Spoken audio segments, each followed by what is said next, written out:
lulusan dari Poli J BTP ini nanti arahnya ke industri apa? Misalnya industri di perkebunan. Nah, harapannya kan dari prodi itu lulusannya sarjana pertanian maksudnya menjadi manajer di perkebunan. Tapi begitu lulus tidak mungkin langsung menjadi manajer. Iya, Tapi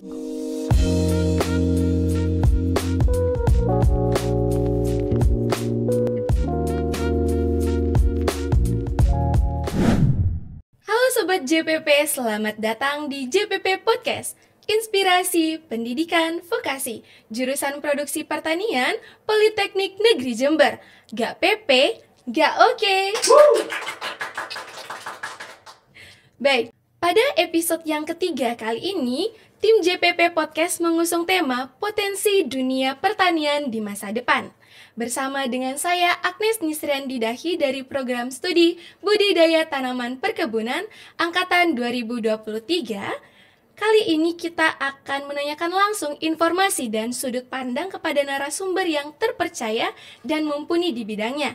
Pada episode yang ketiga kali ini, kita menghadirkan dan akan memperkenalkan kepada Sobat JPP sekalian, Ibu Ketua Jurusan Produksi Pertanian, karena rasanya tidak akan sah jika podcast JPP tidak menghadirkan Ketua Jurusan Produksi Pertanian sebagai tuan rumah sendiri. Kali ini bersama dengan Ibu Insinyur Dwi Rahmawati, SPMP IPM. Halo Ibu, selamat datang, bagaimana kabarnya? halo, alhamdulillah hari ini saya dalam kondisi yang sangat sehat, bahagia dan selalu semangat. Wah, sangat luar biasa sekali ya teman-teman. Baik, dalam beberapa menit ke depan kita akan berbincang menggali beberapa informasi mengenai jurusan produksi pertanian serta mengenal beliau dengan lebih dekat. Baik, pada sesi yang pertama ini tak kenal maka tak sayang. Nah, sangat luar biasa sekali Bu memiliki kesempatan ini untuk dapat berbincang sedekat ini bersama dengan Ibu.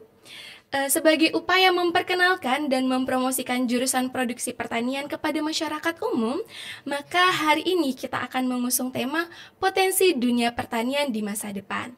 Tentu erat kaitannya ya Bu dengan jurusan kita yaitu produksi pertanian yang akan menghasilkan lulusan berkualitas, insan pertanian berkompeten yang mendukung kemajuan sektor pertanian di Indonesia di masa depan. Nah, sebelum kita membahas lebih lanjut tentang dunia pertanian, kami ingin mengenal lebih dekat terlebih dahulu bersama dengan Ibu Dwi. Mungkin bisa dijelaskan Bu dari mana asalnya, kemudian sudah berapa lama di JPP, baik itu sebagai dosen maupun kajur, basic keilmuannya di bidang apa, dan mungkin saat ini mengajar di prodi apa Bu.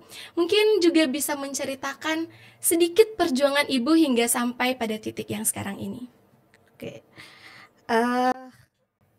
Kalau dibilang asal ya, saya suka bingung. Kenapa saya bilang bingung? Karena saya ketika pertama kali masuk di Poli J itu berasal dari Situbondo. Tapi kalau kemudian dilihat dari kota lahir, kemudian orang tua, dan saat ini orang tua, kemudian stay adalah di Lumajang. Jadi saya kalau ditanya orang asalnya dari mana Bu, suka bingung. Kalau mungkin adik Agnes kan langsung bilang saya Sumatera gitu. Oke, kalau seperti itu saya bisa langsung jawab saya Jawa. Karena berasal di Pulau Jawa ya. Oke. Saya masuk JPP ini khususnya di Poli J ini tahun 2010. Tapi sebelum 2010 itu saya kan lulus dari S1 waktu itu, kita dosen masih S1. S1 2002 saya langsung ngajar. Saya ngajar di perguruan tinggi swasta yang ada di Situbondo. Karena tadi saya bilang kan, saya sebelum di Jember, saya di Situbondo. Jadi saya ngajar di Situbondo, sekaligus saya juga kebetulan waktu itu juga sebagai guru di SMK Perikanan. Nah, kemudian 2010 ada lowongan PNS, saya daftar dan akhirnya saya bisa masuk ke sini. Sebenarnya gini ya, PNS itu saya awal itu sebenarnya nggak terlalu punya ambisi pengen jadi PNS. Tapi mindset orang tua dulu itu bahwa jika anak itu tidak menjadi pegawai negeri, maka dia tidak bekerja.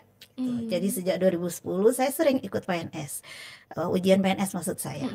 Tapi saya nggak pernah kena. Kenapa? Karena mungkin doa saya dengan doa orang tua nggak pernah nyambung gitu loh. Jadi orang tua pinginnya PNS, saya pinginnya sebenarnya kerja swasta gitu. Apalagi saya kan di pertanian, suami saya itu almarhum itu juga pertanian gitu. Jadi pinginnya kita membangun bidang yang sama. Dan kebetulan waktu daftar itu suami saya di Mataram.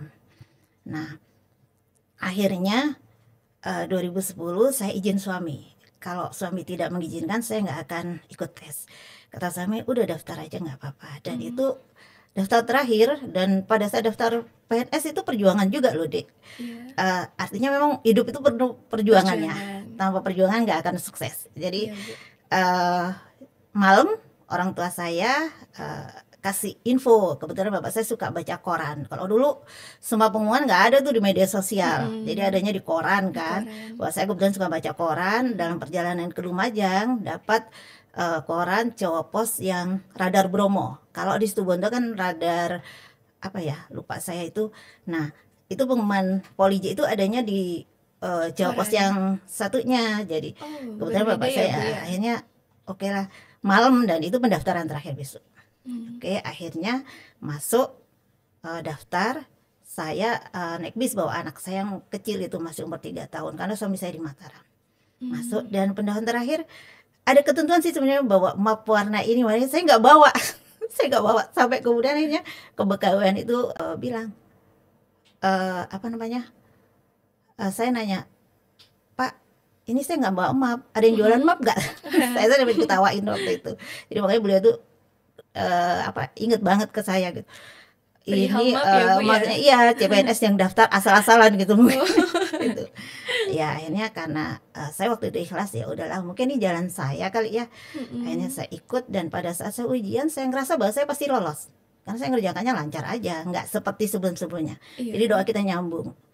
Waktu saya mau kuliah di IPB, kebetulan saya milihnya IPB, itu juga sama. Jadi saya selama SMA awal itu saya banyak doa.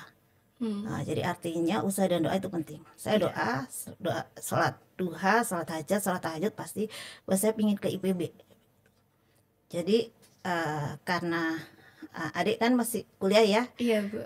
Masa depannya masih panjang. Jadi doa dan usaha, doa orang tua itu pasti penting. Ya, gitu. Kemudian apa tadi? Selain awal saya di sini Poliji, ya memang untuk saya di JPP sendiri, memang penempatan pertama adalah di Prodi Teknik Produksi Benih. Kebetulan saya S1-nya Teknik Produksi Benih. TPB ya, Bu? Iya, betul. Tapi awal SK saya dimasukkan ke manajemen karena S2 saya manajemen agribisnis.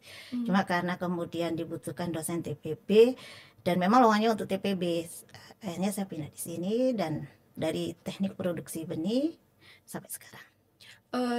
Itu sebagai dosen ya, Bu? Sebagai dosen. Dan memang awal CPNS itu saya sempat waktu itu oleh pimpinan diminta jadi korprodi, tapi saya nggak mau. Bukan saya nggak berani ya. Maksud saya gini, saya mengawali itu kan masih CPNS, masih baru, masih banyak Bapak Ibu dosen yang lain. Artinya adalah bahwa karena program studi TPB itu masih baru, kalau diistilahkan manusia bahwa prodi TPB itu adalah masih anak-anak.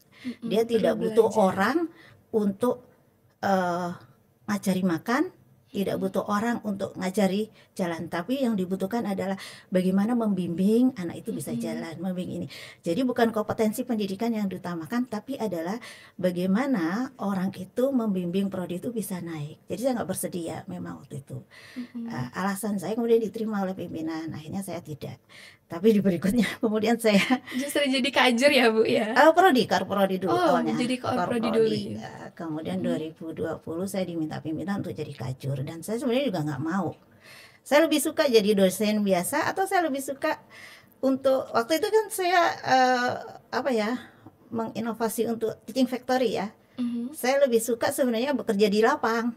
Jadi makanya bidang pertanian itu sebenarnya passion saya suka banget jalan apalagi untuk turun ke lapang gitu ya, Bu? Ya saya suka sebenarnya. Nah, justru saya menjadi kajur itu akhirnya saya terbelenggu untuk duduk di belakang meja istilahnya ya, administrasi segala macam itu. Jadi pertanian itu bukan sesuatu yang tidak menghasilkan, tapi sebenarnya menurut saya karena saya suka ya, passionnya gitu ya, saya enjoy aja sih bekerja. Ya, terus kemudian Bu, dari yang ditawarkan menjadi koordinator prodi, bahkan di jurusan juga hampir tidak menerima gitu ya Bu. Terus sekarang itu bisa menjadi kepala jurusan, mungkin bisa diberitahu alasannya kenapa Bu? Kita bekerja itu kan harusnya adalah kita siap dengan segala hal yang kita lakukan. Jadi begitu saya menekan kontrak saya mendaftar sebagai PNS, maka saya harus mengikuti apa aturan yang ada di lembaga yang saya dudukin. Nah, menurut saya sih, tapi nggak tahu ya, itu bebas aja, semua orang berpendapat bebas. Menurut saya bahwa ketika kita diamanahkan sesuatu, memang kita tidak boleh berharap terhadap satu amanah. Tapi ketika kita diamanahkan, maka jalankan, laksanakan, kemudian lakukan dengan baik, dengan ikhlas, dengan penuh semangat. Begitu sih menurut saya. Ya sebenarnya memang sebelum saya di Poliji kan saya waktu itu saya kerja ya di swasta ya, kemudian di SMK. Memang pada saat di swasta itu saya kebetulan jadi wakil dekan. Jadi teman-teman di Poliji memang banyak yang paham, beberapa ada yang tahu bahwa saya memang waktu itu wakil dekan akademik. Di SMK-nya saya kepala sekolah. Jadi mungkin karena background saya pernah seperti itu, maka kenapa saya awal itu diminta jadi korprodi, tapi saya sebenarnya nggak mau kan gitu. Kenapa saya nggak mau kemudian jadi kanjur, nggak mau, karena saya sudah capek sebenarnya berurusan dengan birokrasi itu. saya lebih enjoy untuk saya jadi dosen biasa. Kalau jadi dosen saya lebih dekat sebenarnya dengan mahasiswa. Iya, benar. Karena kita bebas ya mau bergerak dan waktu kita lebih banyak gitu. Nah kalau kita menjabat itu kan, kalau saya suka bilang SK kita kan untuk rapat ya gitu. Lebih sering rapat dibandingkan turun ke lapangan ya Bu. Iya betul. Ada mahasiswa ketemu, aduh maaf ya saya lagi ada kegiatan, ada ini dan itu akhirnya membuat saya menjadi lebih jauh. Sebelum saya jadi korprodi benih itu, saya deket banget, saya bahkan hafal ya satu-satu anak-anak di TPB itu. Sangat itu, bahkan pada saat praktek di lapang pun saya selalu turun, maksudnya di sawah ya. Bukan lapang bola, bukan ya. Kalau kita mah sawah kayak gitu ya. Ke sawah, kemudian juga ke desa-desa, karena saya pegang mata kuliah penyuluhan di. Nah pada saat praktek, kalau kami di TPB dari awal saya megang penyuluhan, praktikumnya nggak ada di lahan, nggak ada di nggak ada di kelas, jadi di masyarakat. Jadi dari awal anak-anak itu harus menentukan kelompok yang akan disuluh. Kenapa saya begitu? Harapan saya adalah bahwa nanti adik-adik mahasiswa itu sudah lebih dekat, lebih mengenal ke masyarakat. Ya, supaya mulai terbiasa ya Bu untuk turun langsung ke masyarakat. Ya, wah luar biasa sekali ya teman-teman, dari perjuangan Ibu Dwi hingga pada titik ini, mulai dari pendaftaran hingga saat ini bisa menjadi kepala jurusan di produksi pertanian, luar biasa sekali. Memang setiap pencapaian tidak ada yang mudah, dan setiap pencapaian harus ada perjuangan yang harus dilakukan oleh setiap insan. Sangat luar biasa sekali kisah perjuangan Ibu. Saya rasa dapat menginspirasi generasi muda, Bu. Terutama mahasiswa-mahasiswi serta alumni Politeknik Negeri Jember, khususnya JPP, untuk terus berjuang menggapai kesuksesan. Oh iya Bu, dengar-dengar di tahun lalu katanya Ibu habis dari UK ya Bu? Ya, di bulan November ya. Di November. Ya. Kalau tidak salah di Converti University ya Bu? Ya, jadi kebetulan gini, tahun kemarin itu kan Dirjen Vokasi kan sendiri. Nah beberapa tahun itu Dirjen Vokasi punya pembiayaan, punya khusus peningkatan kompetensi dosen itu melalui sertifikat kompetensi. Nah salah satunya adalah melakukan kegiatan pelatihan melakukan kegiatan uji sertifikasi baik di dalam maupun di luar negeri. Nah, salah satunya kebetulan adalah terkait magang pengelola. Kebetulan kalau di Coventry itu adalah pengelola. Pengelola itu dalam artian adalah mulai dari direktur. Kebetulan itu memang khusus pembiayaan untuk politeknik ya, Dek ya. Vokasi, bukan politeknik. Vokasi ya. Jadi mulai dari direktur, kemudian wakil direktur, ketua jurusan atau ketua-ketua unit lainnya yang diharapkan bahwa di program magang itu kami peserta Sertikom di sana itu dapat mengambil sesuatu hal yang baik, bagaimana mengelola manajemen terkait unitnya sehingga kemudian unit itu bisa berkembang, bisa menghasilkan sesuatu yang baik gitu. Dan ya alhamdulillah sebenarnya sih waktu mau daftar itu saya antara maju mundur ya, maksudnya maju mundur gini. November itu biasanya akhir-akhir tahun itu kegiatan full yang pertama. Yang kedua pada saat akhir tahun itu biasanya kami ya saya tadi bilang kan kalau kita menjabat biasanya lebih banyak administrasi. Jadi biasanya laporan terkait kegiatan-kegiatan jurusan itu full. Tapi saya ya udahlah saya bismillah aja nyoba gitu. Kebetulan memang pimpinan mengharapkan kita ada yang daftar dan kebetulan yang daftar dari Poliji itu saya sendiri. Daftar ternyata ya udah kena ya mau berangkat juga saya ragu ini gimana ya. Cuman kan saya itu sebenarnya udah itu yang ketiga kalinya. Saya pernah 2 kali daftar untuk di dalam negeri. Itu lolos dua-duanya, tapi saya nggak jadi berangkat. Oh, kalau boleh tahu kenapa Bu tidak berangkat? Waktu yang pertama itu nggak berangkat kebetulan bersamaan dengan kegiatan lain yang nggak bisa saya tinggalkan. Jadi waktu itu pelatihan dapat di mana ya? Di Kalimantan kayaknya di Kalimantan. Kemudian Sertikom pelatihan dan uji. Nah saya akhirnya nelpon ke panitia. Maafnya saya nggak bisa berangkat kayak ya udah karena waktu saya izin mau berangkat dengan pimpinan diginikan lah. Bosnya kok malah nggak berangkat katanya gitu ya udah akhirnya berangkat. Nah yang kedua juga begitu saya waktu mau daftar pas saya mau daftar lagi saya tapi kok ditutup nih ya karena dulu udah daftar terus berhenti saya mau daftar serius ya udah akhirnya saya daftar.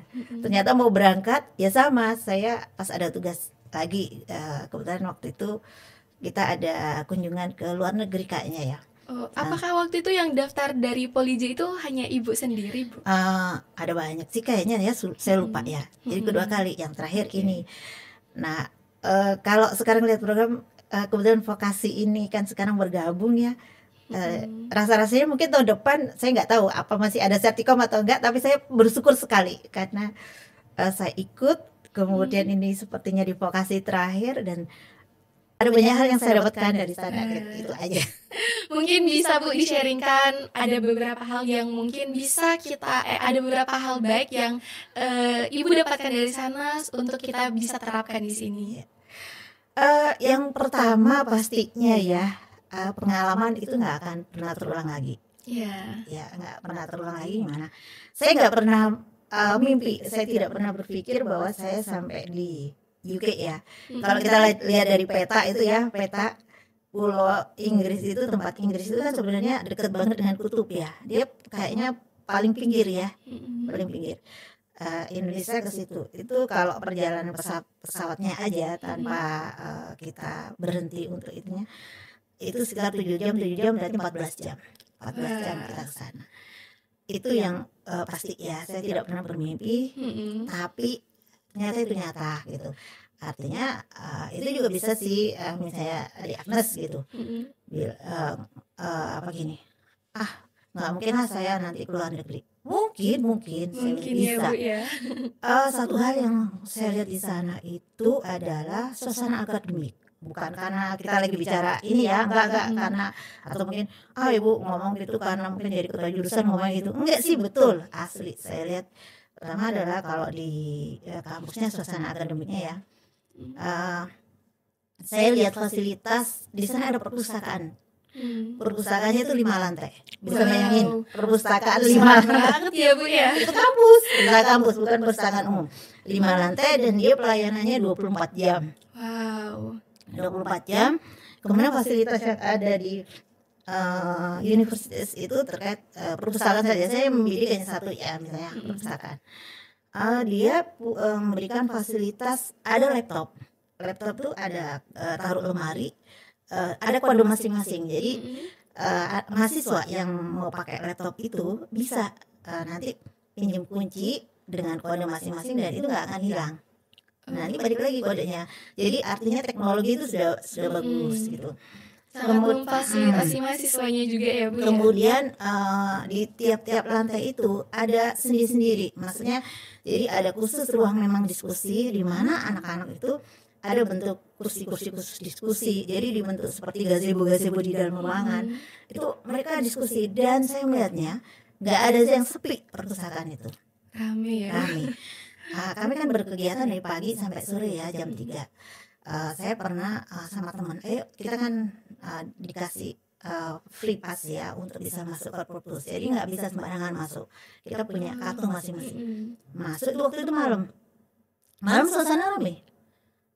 Tetap ramai. Jadi mereka selalu diskusi. Dan saya melihatnya gini loh. Kalau saya berpikir gini, anak-anak ini adalah anak-anak yang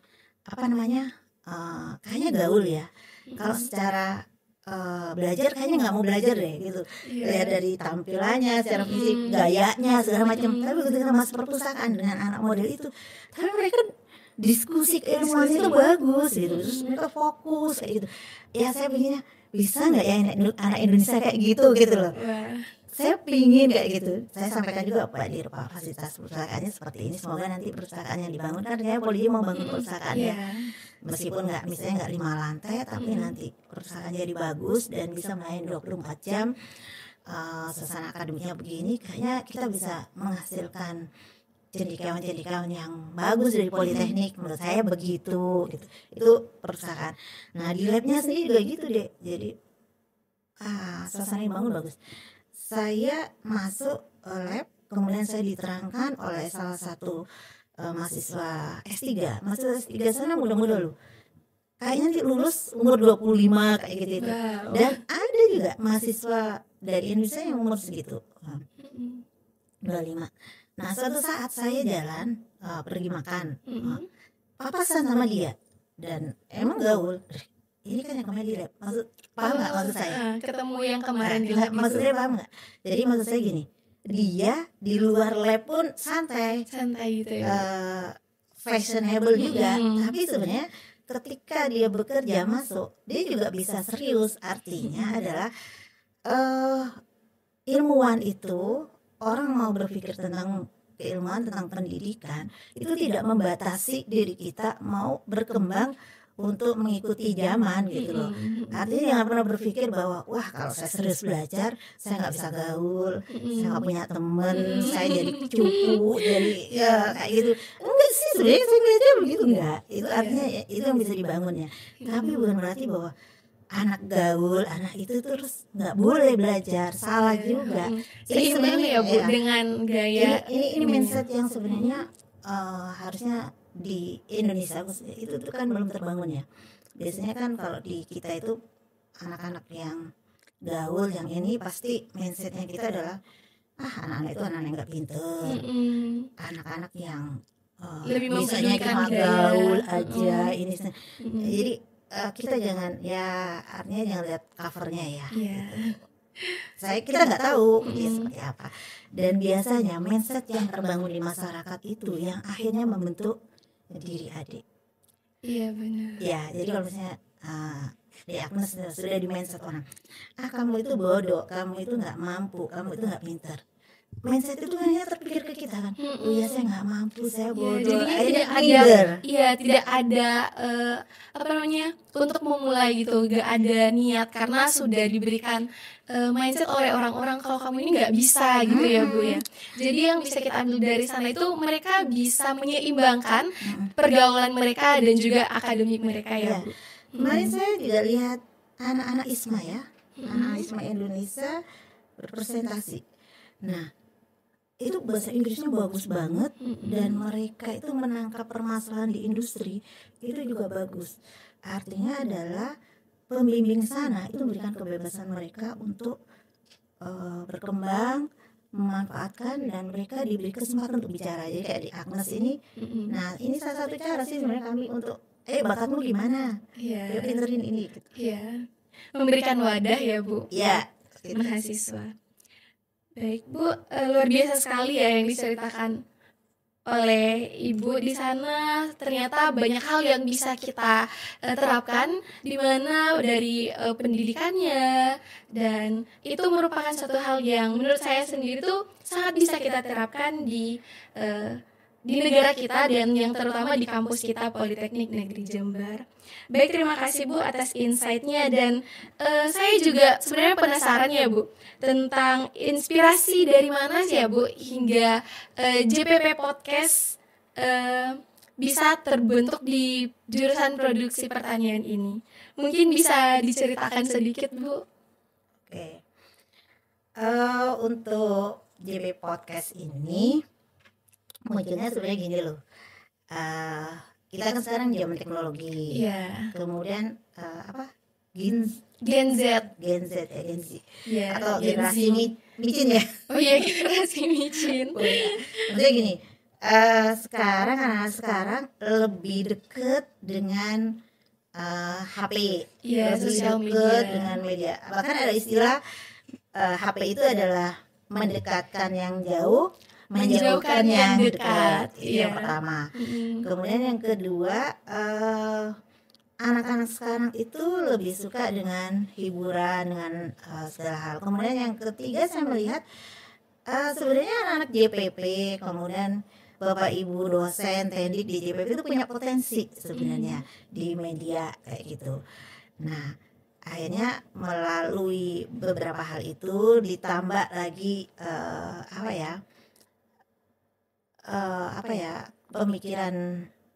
pemikiran saya terkait dengan semakin minimnya anak-anak muda itu menyukai pertanian. Ya. Ini sebenarnya menjadi satu beban ya, moral buat saya, bukan permasalahan jurusan produksi pertanian di Polija aja sih Dek. Itu adalah permasalahan umum di semua perguruan tinggi, baik yang akademik maupun vokasi yang arahnya ke pertanian. Peminatnya minim. Iya benar. Minimnya kenapa ya? Itu tadi itu mindsetnya bahwa kalau pertanian itu biasanya ya miskin. Bener nggak? Iya Petani benar. itu miskin, petani itu kotor, petani itu nggak gaul, petani itu nggak bisa lah punya rumah tingkat 2, punya rumah gedung kayak gitu ya. Yang jelas petani itu adalah orang-orang yang bodoh kan gitu. Nah akhirnya gimana caranya kita bisa mengenalkan pertanian secara luas, tapi kemudian gayanya kita pakai gaya-gaya yang sekarang disukai anak muda gitu. Maka kemudian kita juga punya potensi teman-teman yang mampu di bidang media sosial ya. Akhirnya ya udah kita buat, dan ini podcast ini bukan berproses dadakan ya kayak tahu bulat, enggak. Jadi kalau tahu bulat kan digoreng langsung jadi enggak gitu, tapi ini banyak prosesnya ya, banyak mulai perencanaan, pemikiran gimana, kemudian sekarang kita berpikir bagaimana podcast ini berkembang kan begitu. Jadi banyak hal itu akhirnya muncullah podcast ini, JB Podcast, dan saya berharap nanti JB Podcast berkembang, siapapun ketua jurusannya, siapapun yang megang, karena ini bukan milik saya loh, ini milik jurusan, dimana harusnya ketika itu menjadi milik kita, yuk kita sama-sama kan gitu. Dan ini bukan hanya kita nanti isinya wawancara aja, enggak sih sebenarnya podcast ini nanti isinya bisa apapun. Kalau misalnya Bu, misalnya teman-teman di Agnes, boleh nggak Bu saya ngisi podcast dengan misalnya kita nyanyi, gitu. Boleh aja, silakan. Mewadahi ya Bu, mewadahi teman-teman mahasiswa. Bu mau prodi mau bikin acara gini, kita bisa nggak pakai podcastnya? Boleh, silakan, bebas. Yang penting adalah izin dulu sehingga nanti jadwalnya bisa tertata, kemudian share-nya kapan itu, dan itu biar bisa diatur, bukan kita ngarang, nggak boleh, bebas pakai. Dan justru kita senang sekali kalau kemudian ada semua sivitas akademika di JPP itu merasa memiliki Polij merasa memiliki podcast, sehingga kemudian berlomba-lomba ngisi podcastnya, menyemarakkan podcastnya kan, semakin podcast JPP ini semakin semarak, semakin banyak isi, otomatis kan nanti naik nih ratingnya, banyak yang lihat kan bukan hanya di, kalau misalnya kita di YouTube atau di IG, kira-kira itu wilayahnya Jember aja nggak? Enggak ya, tentu saja sangat luas ya Bu. Nasional kan, selain nasional bisa kan dilihat di luar. Iya, tentu saja. Nah itu sih sebenarnya, jadi cara kita membranding mudah begitu. Tapi kalau misalnya saya mengenalkan JPP melalui selembaran kertas gitu, kertasnya kan berarti adanya cuma mungkin di Jember aja, di Jawa Timur aja kan gitu. Oke, luar biasa sekali ya teman-teman, inspirasi dari Ibu Dwi untuk mengembangkan JPP Podcast. Nah, jadi juga buat teman-teman, kalau semisal ada yang ingin di-sharingkan untuk JPP Podcast, itu sangat boleh ya Bu, berarti boleh. Sangat terbuka. Jadi ditunggu ya teman-teman podcast selanjutnya yang seru-seru dari kalian. Oke, selanjutnya setelah kita berkenalan lebih dekat dengan Ibu Dwi, selanjutnya ini teman-teman, kita akan mengenal lebih dekat jurusan kita. Meskipun tadi sudah beberapa dijelaskan juga ya oleh Ibu Dwi tentang produksi pertanian. Saya ingin bertanya Bu, jurusan produksi pertanian atau yang biasa disingkat JPP ini, mengapa Bu namanya menjadi jurusan produksi pertanian? Aduh, kalau namanya kenapa harus jurusan produksi pertanian? Ini kan kalau nama itu pasti kan bagaimana pimpinan. Jadi Polij itu kan vokasi ya, pendidikan vokasi, di mana vokasi itu arahnya kepada keterampilan ya. Jadi menguatkan keterampilannya, dan di pertaniannya itu kita ingin menguatkan adalah bagaimana nanti adik-adik mahasiswa di jurusan ini itu membantu petani, kemudian membantu diri sendiri, membantu keluarga, peningkatan di dalam produksinya. Nah, itu pertanyaan dalam arti luas, makanya kenapa di sini ada perkebunan juga kan. Nah, sehingga kemudian mungkin menurut saya kenapa kemudian namanya menjadi jurusan produksi pertanian, kok bukan jurusan pertanian gitu ya maksudnya. Jadi menurut saya mungkin awalnya begitu, karena peningkatan produksi di bidang pertanian secara umum, di bidang perkebunannya, di bidang tanaman pangannya, di bidang hortinya, bagaimana sih kita mengajarkan kepada adik-adik knowledge-nya, pengetahuannya dan skillnya di keterampilannya itu terkait dengan pertanian untuk memproduksinya lebih maksimal kan begitu ya. Maka mungkin dibatasi menjadi produksi pertanian kan gitu. Jadi kita di bagian hulu apa hilir itu kalau di ujung tuh. Nah seperti itu. Jadi bagaimana kemudian bisa meningkat. Tapi kalau kemudian produk hasilnya bagaimana diolah menjadi pasca panennya, bukan di kita gitu. Pokoknya kita adalah bagaimana kemudian, kalau saya gambarkan padi itu bisa menghasilkan sekian ton per hektar meningkat. Nah itu bukan sekedar hanya nanam toh, enggak, tapi banyak ada prosesnya ya Bu gitu. Jadi itu teknologi yang mendukung ya, kemudian semuanya arahnya ke produksi nih, makanya namanya itu. Wah, luar biasa sekali. Terima kasih ya Bu untuk penjelasan mengapa akhirnya jurusan produksi pertanian ini menjadi namanya jurusan produksi pertanian, begitu ya Bu. Oke, baik teman-teman, setelah yang satu ini kita akan melanjutkan sesi yang kedua, yaitu membahas tentang potensi dunia pertanian di masa depan. Tapi sebelum itu, saksikan yang berikut ini.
Gak PP, gak oke. JPP Podcast, inspirasi pendidikan vokasi. Kembali lagi di JPP Podcast. Sekarang kita berada pada sesi yang kedua, di mana kita akan lebih spesifik membahas mengenai potensi dunia pertanian di masa depan, yang tentu saja erat kaitannya dengan jurusan produksi pertanian, karena jurusan produksi pertanian akan menghasilkan insan pertanian yang berkualitas serta berkompeten untuk mendukung keberlanjutan pertanian di Indonesia. Menurut Ibu nih, bagaimana potensi dunia pertanian di masa depan dan kira-kira peluang pekerjaan pertanian ini bagaimana ya, Bu? Oke, kalau saya selalu sampaikan ya di mahasiswa saya, kalau saya kuliah itu biasanya selalu sampaikan terakhir gitu, bilang selama manusia hidup, selama manusia ada di muka bumi, pasti butuh makan, Iya, benar nggak? benar. Nah, selama manusia butuh makan, pertanian diperlukan nggak? Tentu saja diperlukan ya, Bu. Bener kan? Saya kasih gambaran misalnya, mohon maaf ya, tadi kan saya sampaikan tahun kemarin saya di UK 2024. Iya. Bagaimana UK itu adalah salah satu negara teknologinya maju, berkembang dan sebagainya.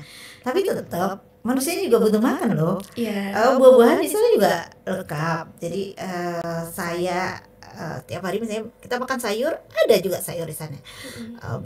Brokoli, sawi, bayam, bahkan singkong aja ada. Saya sempat bikin kolak singkong ya, lagi bikin singkong ubi jalar itu ada. Artinya adalah nggak bisa lepas bahwa pertanian itu harusnya ada. Artinya ini berarti menandakan bahwa pertanian itu sebenarnya potensinya besar. Iya.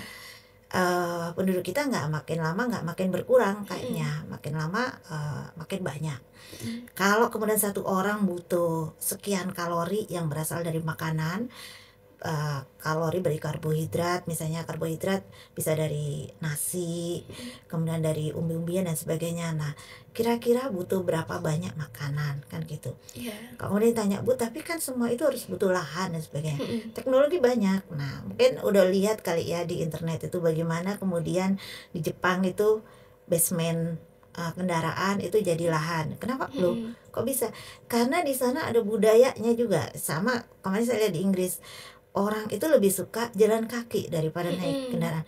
Iya. Di Inggris tuh kemarin saya tuh tiap hari saya jalan kaki. Saya jalan kaki. Mungkin kalau 10.000 langkah kita bisa punya ya.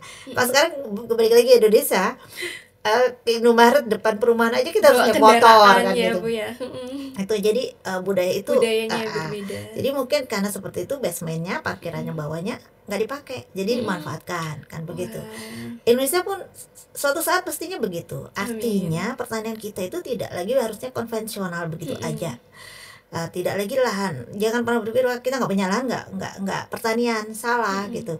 Nah, disinilah tuntutan kita sebenarnya, bagaimana mahasiswa pertanian mengkolaborasikan, menggabungkan antara pertanian konvensional menjadi modern. Dan perusahaan-perusahaan pertanian sekarang sudah mulai ke sana arahnya, tidak lagi kepada hal-hal yang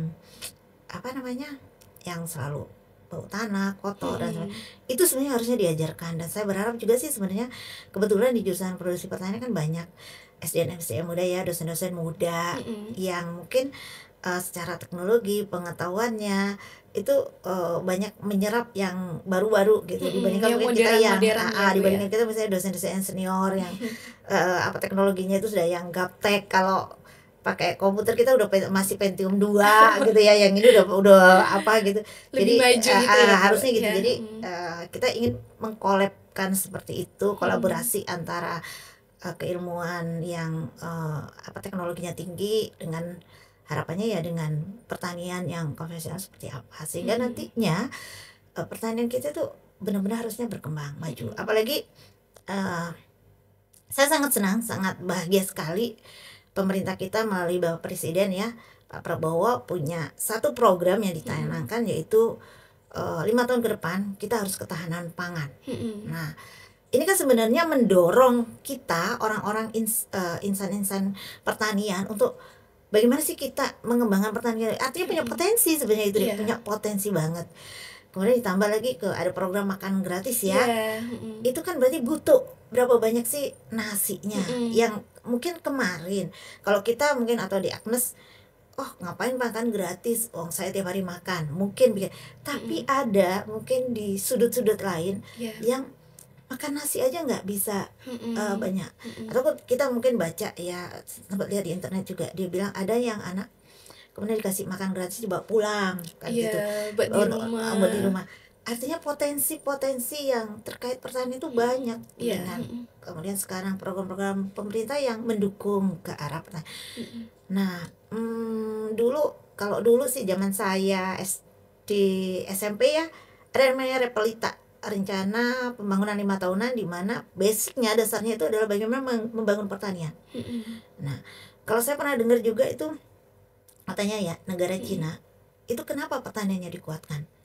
Karena teknologi dia kuat juga. Iya. Ketika teknologinya kuat, maka dia butuh orang-orang yang memang nanti menguatkan dia di teknologi. Jadi teknologi kuat di basic pertanian, yang orang kalau misalnya nanti oh ini teknologinya kuat, ini harusnya udah nggak usah ditemenin misalnya si Cina ini, misalnya oleh negara-negara yang maju yang merasa terkalahkan gitu, kemudian di embargo ekonominya misalnya. Mereka kan nggak akan ini gitu, nggak, maksudnya mereka nggak akan takut. Karena apa? Wah, saya pertanian saya juga kuat kok, Mm-mm. mau diapain juga saya punya, nggak apa-apa Iya. masyarakat ya. Bisa mandiri. Atau mungkin juga Cina itu kan penduduknya tinggi Iya. banyak. Mm. Nah, di mana dia nggak ingin bergantung kepada negara lain, Iya, maka benar. dia kuatkan pertaniannya. Mungkin Indonesia suatu saat bisa begitu lagi, Amin. harapannya begitu. Iya, Kita supaya kan tidak mengimpor lagi ya, Bu. iya betul gitu harapannya. Dan itu tugasnya sebenarnya tugas De Agnes dan teman-temannya nih, generasi iya. Siap. Kan gitu kan. Pertanyaan saya gini nih, kembali lagi, ngapain coba jauh-jauh dari Sumatera, Iya. dari Pulau Nias, Nias ya gitu ya, Iya, dari Nias, Bu. ke Politeknik di Jember, kemudian daftarnya ke jurusan produksi pertanian. Mm-mm. Ayo ngapain kan gitu. Kalau kemudian nggak ada niat, saya nggak tahu sih, meskipun kemudian daftarnya kemarin awalnya salah. Saya salah Bu daftarnya Bu, saya nggak mau ke jurusan produksi pertanian, tapi saya berharap Mm-mm. alasan yang salah itu setelah mengenal pertanian menjadi berubah. Oh ya Bu, Mm-mm. ternyata saya memang harus nih di pertanian, Iya. saya harus lebih mengembangkan pertanian sehingga kemudian nanti apa namanya, masyarakat yang di Sumatera itu Bu, yang potensinya mungkin tidak bisa untuk tanaman pertanian, lebih banyak ke perkebunan, Mm-mm. gimana kemudian potensi yang dipunya itu bisa saya kembangkan kayak Iya. gitu. Itu kan gitu. Iya, Bu. Benar sekali. Ya kita beruntung aja sih di Indonesia, gampang cari makanan itu aja. Mm-mm. Ya, ngomong-ngomong tentang pekerjaan nih, Bu. Apakah saat ini JPP sudah memiliki kerjasama dengan perusahaan? Kerjasama seperti apa nih? Kalau kerjasama, kalau punya kerjasama pasti punya, pasti Mm-mm. ya. Iya. Karena mau nggak mau kita sebagai perguruan tinggi wajib membangun link in match dengan industri. Iya. Mm-mm. Nah, kerjasama dengan industri itu, kalau malah dulu waktu vokasinya itu Pak Wikan itu ada istilah kawin, pernikahan antara industri dan perguruan tinggi. Mhm. Kenapa? Karena industri itu yang nanti menggunakan alumni-alumni kita, Iya. Mm-mm. di mana alumni-alumni ini harus standarnya sama dengan industri. Artinya gini, adik lulus dari budidaya tanaman perkebunan. Mm-mm. Nah, lulusan dari Poli J BTP ini nanti arahnya ke industri apa? Misalnya industri di perkebunan. Nah, harapannya kan dari prodi itu lulusannya sarjana pertanian masuknya menjadi manajer di perkebunan. Mm-mm. Tapi begitu lulus tidak mungkin langsung menjadi manajer. Iya, benar sekali. Tapi adik sudah dibentuk Mm-mm. oleh prodinya menjadi orang-orang yang nantinya layak untuk menduduki posisi itu, meskipun di Mm-mm. perusahaan berproses. Iya. Nah, untuk menduduki layak posisi itu apa? Berarti prodi itu harus tahu apa saja sih standarnya. Mm-mm. Standar dari perusahaan apa? Maka Mm-mm. kalau mau tahu standar ini ya harus kerjasama sama perusahaan. Mm-mm. Iya. Nah, perusahaan ini saya butuh kalau mau standar ini, kalau pekerja di perusahaan saya butuh anak-anak yang punya A, B, C, D. Mm-mm.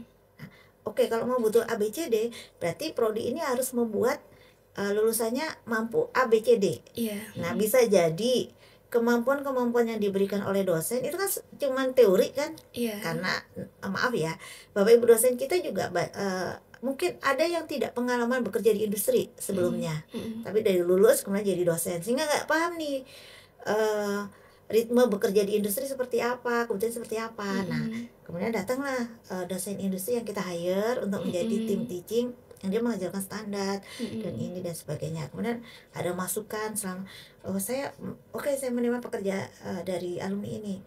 Terus ada evaluasi karena kita punya kerjasama ya. Lulusan dari sana bagus, cuma kurang dimaksimalkan ininya, kurang ini. Nah, itu kan dari kerjasama. Jadi makanya wajib sih sebenarnya.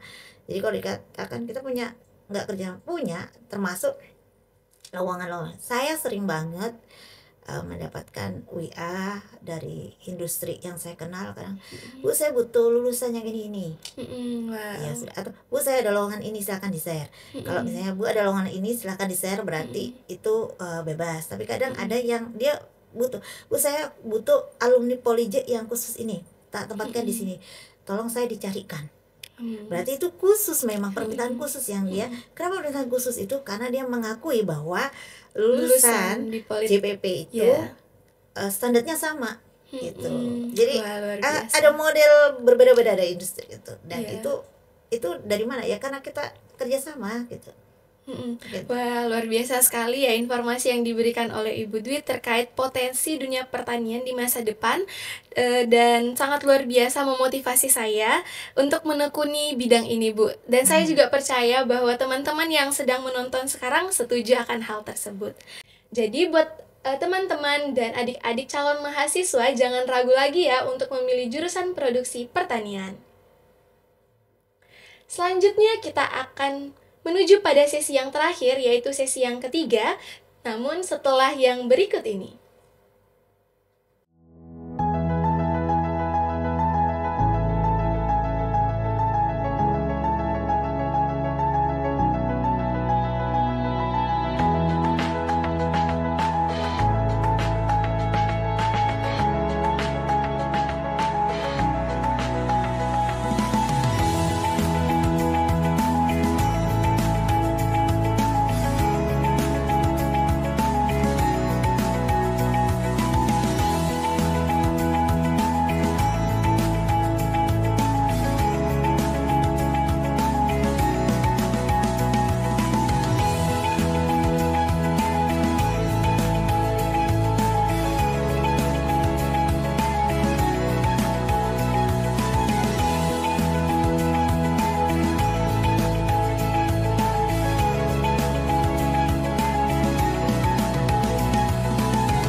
Gak PP, gak oke.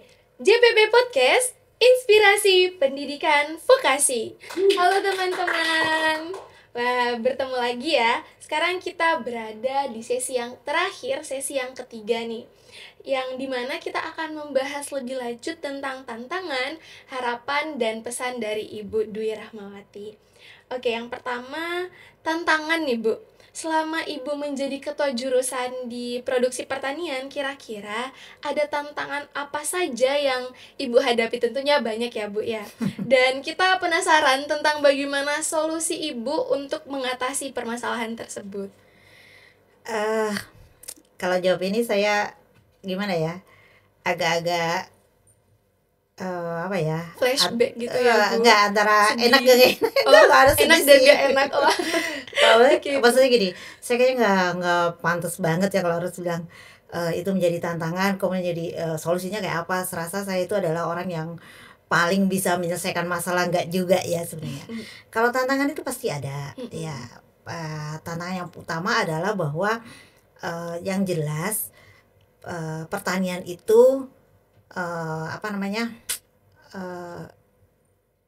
semakin turun kan nilai, maksudnya peminatnya itu Iya, pasti benar, Bu. semakin turun. Jadi bagaimana kemudian saya menjadi ketua jurusan bisa meningkatkan animo masyarakat terhadap jurusan produksi pertanian, dan bagaimana saya terus menguatkan produksi pertanian ini tetap berkibar dengan banyaknya prestasi, kemudian prestasi baik di Bapak Ibu dosen maupun tendik, dan terutama pada mahasiswanya, kan begitu ya. Mm-mm. Itu yang utama tantangan. Kemudian yang kedua, ketika saya menjadi diminta amanah, diamanai untuk menjadi ketua jurusan periode pertama Mm-mm. tahun 2020, itu posisinya kondisi di jurusan produksi pertanian itu ada sedikit gap ya, celah antara Bapak Ibu dosen kita itu kan ada banyak yang senior, terus ada yang sangat junior.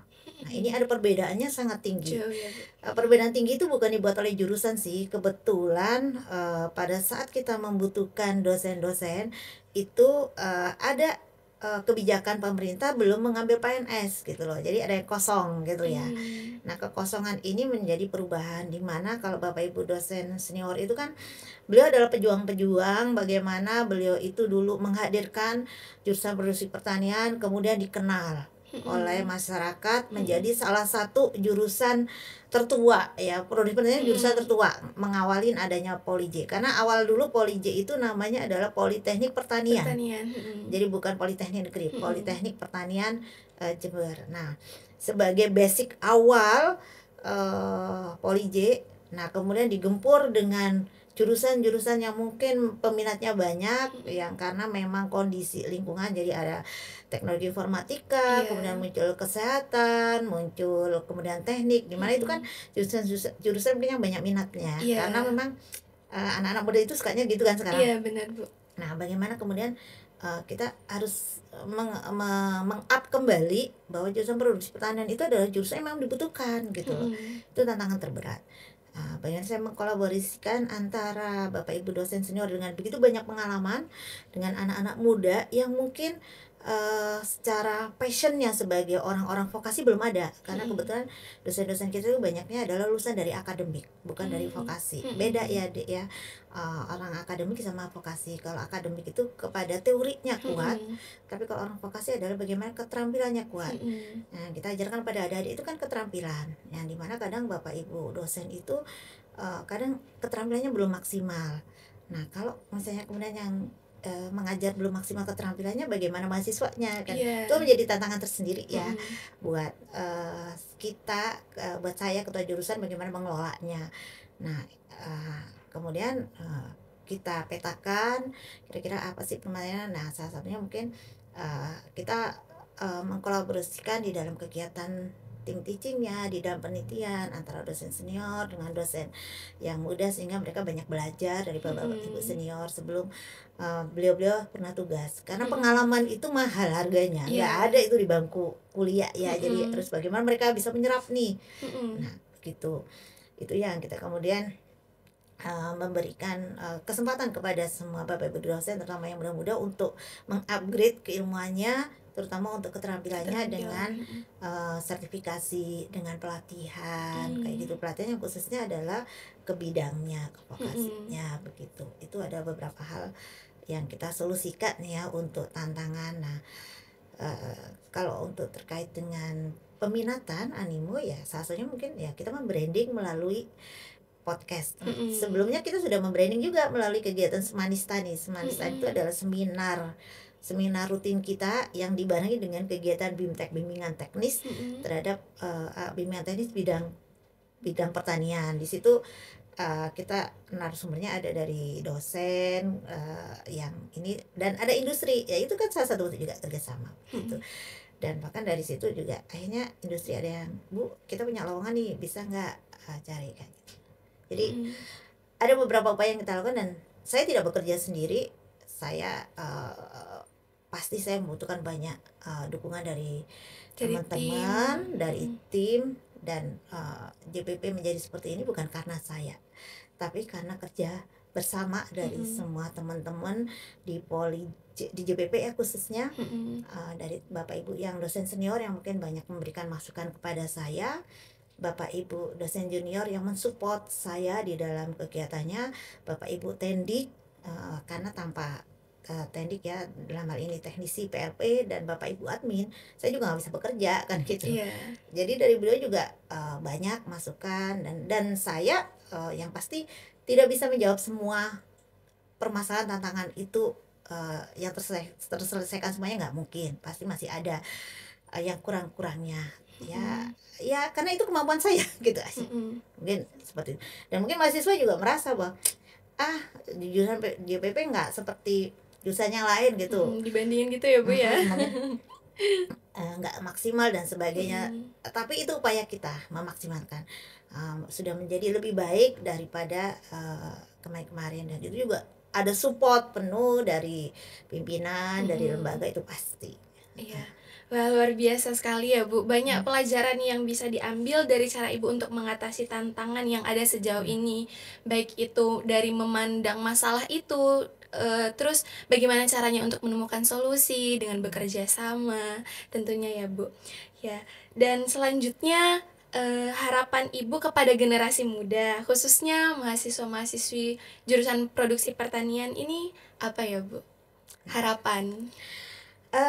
Saya sebelum saya menjawab harapan saya apa, mungkin saya tanya dulu ke Di Agnes nih. Iya, boleh. Kalau sudah lulus dari BTP itu harapannya gimana emang? Ya tentu saja bisa langsung bekerja ya Bu. Ya keinginannya kan pasti bekerja ya. Maksud saya, apakah kemudian kembali lagi ke dunia pertaniannya, ataukah mungkin pertanian kan kemarin untuk kuliah saja sih, kalau kerja saya nggak mau di pertanian, mungkin gitu.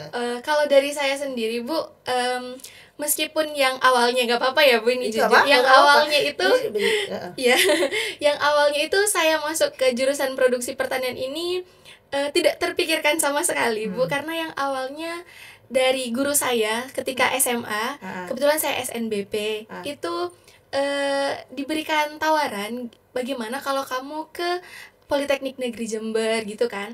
Jadi dari berbagai pertimbangan, diskusi juga dengan orang tua, akhirnya ya saya memilih untuk melanjutkan pendidikan di Politeknik Negeri Jember dengan jurusan produksi pertanian.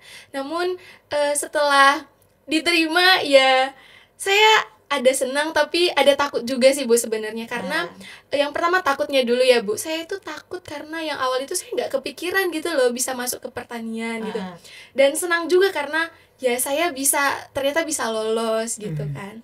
Nah terus kemudian setelah menjalani dan sekarang sudah selesai semester 3 ya Bu, lagi nih mau masuk semester 4, saya pikir tidak salah ketika saya memilih jurusan produksi pertanian Bu, karena yang pertama karena saya berasal dari Sumatera, di mana di Sumatera itu ya perkebunannya ini menurut saya sendiri masih perlu dikembangkan ya, jadi menurut saya ini merupakan salah satu peluang buat saya kemudian nanti. Terus ditambah juga dengan adanya dukungan dari pemerintah juga ya Bu, dari seperti apa yang sudah Ibu jelaskan tadi itu, jadi saya merasa kayak ya saya sudah benar berada di sini gitu loh.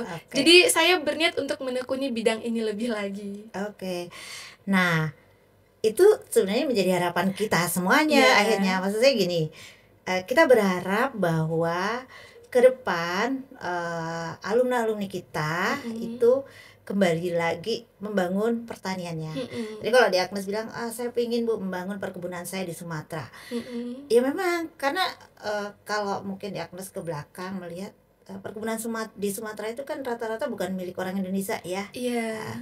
Bagaimana kita menjadi tuan rumah di negeri sendiri, di perkebunannya bagaimana memaksimalkan kan gitu. Saya senang sekali. Mungkin saya berharap ya, apalagi hari ini saya bersama host dari Sumatera kan, satu kebanggaan ya bahwa kita mengenal adik-adik yang bersemangat di bidang pertanian, yang memiliki potensi dari luar Pulau Jawa kan gitu. Ya saya berharap nanti ini menjadi standar, menjadi kemudian acuan dari anak-anak muda di wilayah sana khususnya, bahwa oh iya ya memang harusnya pertanian kita gitu. Nah pertanian yang perguruan tinggi politeknik yang pertanian nomor 1 ya di Polija harusnya kan di jurusan produksi pertanian kan gitu.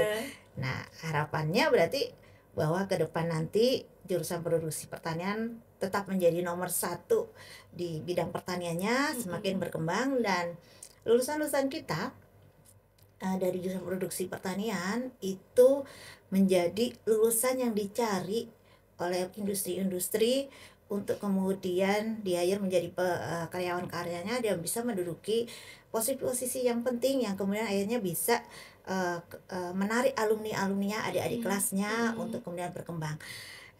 Kami juga berharap sih sebenarnya alumni tidak harus bekerja di perusahaan, tapi mereka juga bisa membuka usaha sendiri.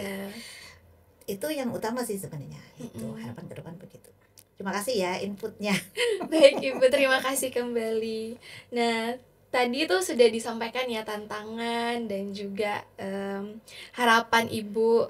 Sekarang mungkin bisa ke pesan-pesan nih Bu.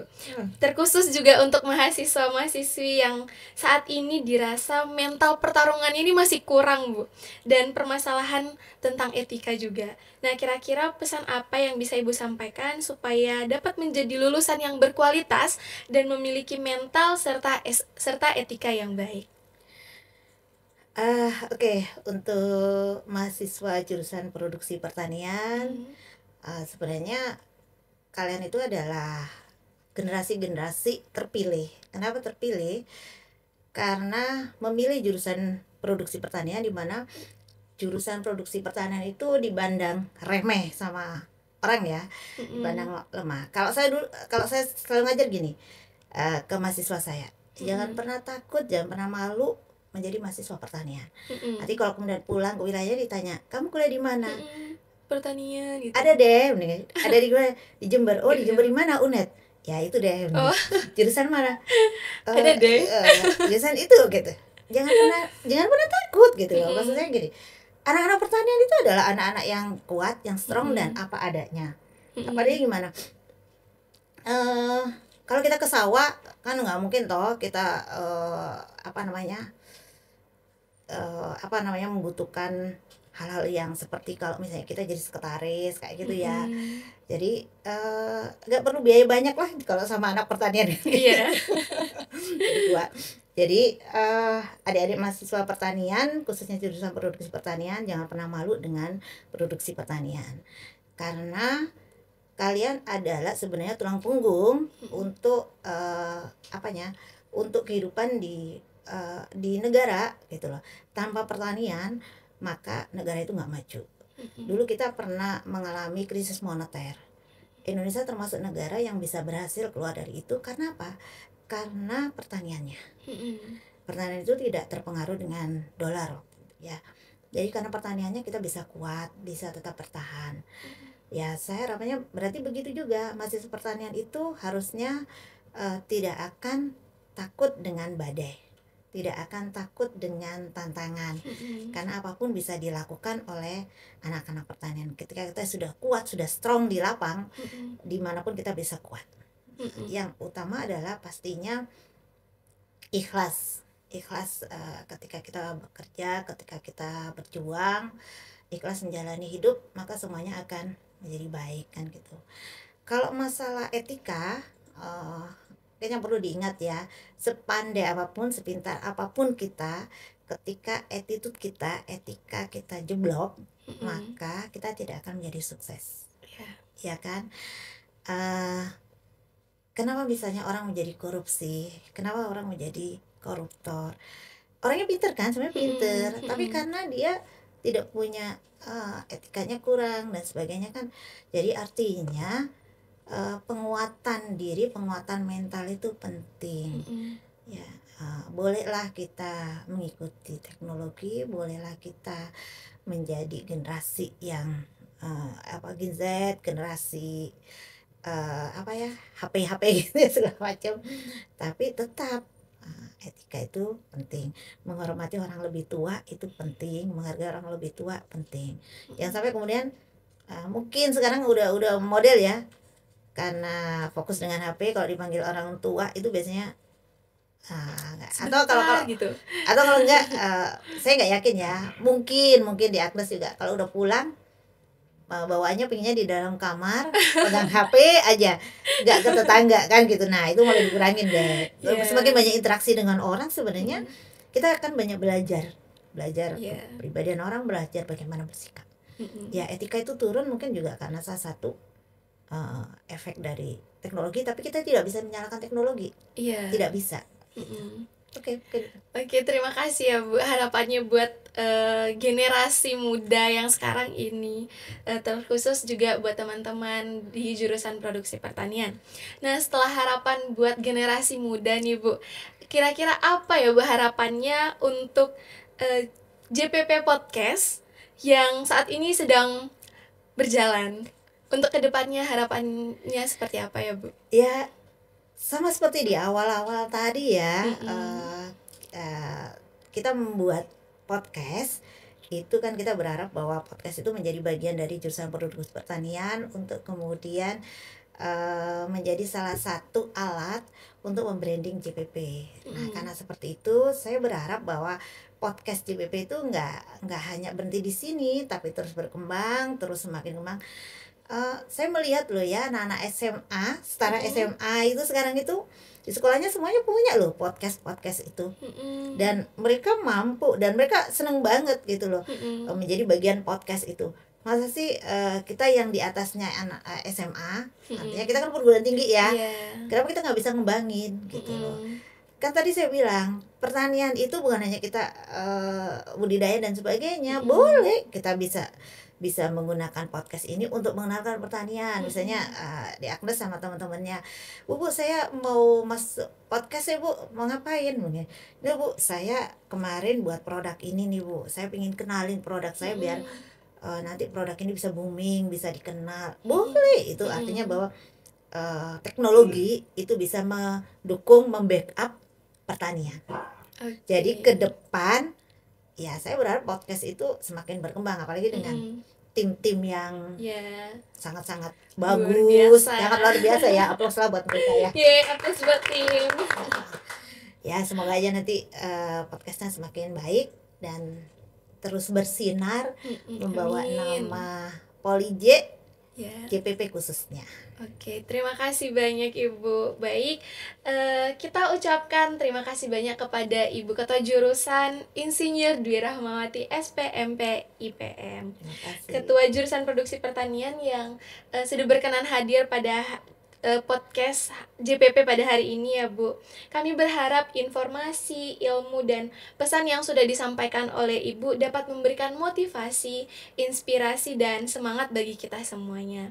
Sekali lagi kami ucapkan terima kasih Bu. Sama-sama. Baik, demikian podcast episode ketiga kali ini. Terima kasih pada Sobat JPP yang sudah menonton. Agar channel ini berkembang dan memberikan manfaat lebih luas tentunya, dengan konten dan narasumber yang berkualitas, jangan lupa like, subscribe, dan tekan tombol loncengnya ya. Terima kasih, sampai berjumpa di episode yang selanjutnya. JPP Podcast, gak PP, gak oke. Polije, sip!